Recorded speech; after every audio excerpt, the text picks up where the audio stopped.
Dr. Precious Marlene Noble Fronda.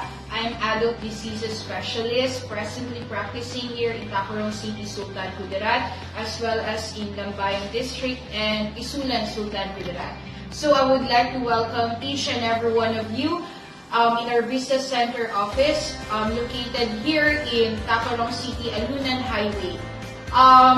The Lean and Green was introduced to me by one of my colleagues in the medical field, Dr. Acob, when I'm having my rounds at Quijano Hospital. He approached me and asked, Doc, nagkakape ka ba? Yun yung unang-unang tinanong niya sa akin. And with conviction, I said, of course, yes. Umiinom ako usually twice or thrice per day pa.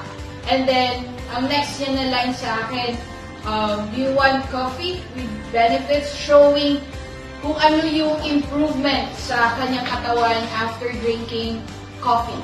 I first used the product, the Lean and Green coffee product in the month of August of this year, and I'm very much happy and satisfied with the result, wherein I got the chance to lose approximately 9 kilograms in just a span of 1 week. So, di ba, kung ikaw yung mag-iisip nun, how come, di ba? Parang napaka-imposible.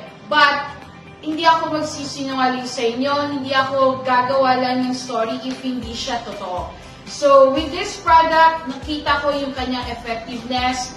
Ang ano kasi niya sa akin, yung effect niya sa akin is that yung cravings ko talaga sa pagkain, yung dahan-dahan na bumababa.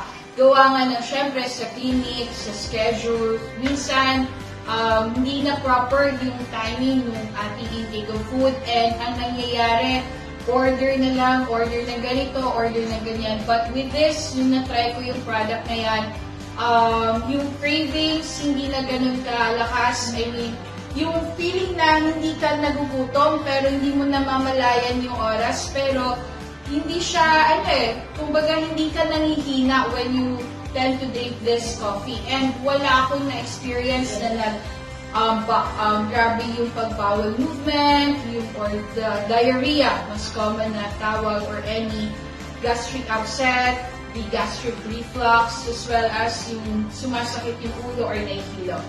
With that testimony, talagang inisasa natin, pinag-aralan yung kung ano yung mga ingredients with those products. Kasi nga, di ba, ayaw natin na, because we are promoting health, we are promoting life, syempre, ayaw natin mag-introduce ng products sa public na kung alam naman natin na makakasira sa kanilang katawan. So, with great conviction, I would like to encourage everyone, na especially the Tacoronons, the Sultan Kudarateños, because we just opened our business center office here, kung saan mas napapalapit sa atin yung mga epektibong produkto. So, I do encourage you to come and visit in our office, wherein hindi lang customer yung turing sa inyo, kundi isa kayong kapamilya namin, kapamilya.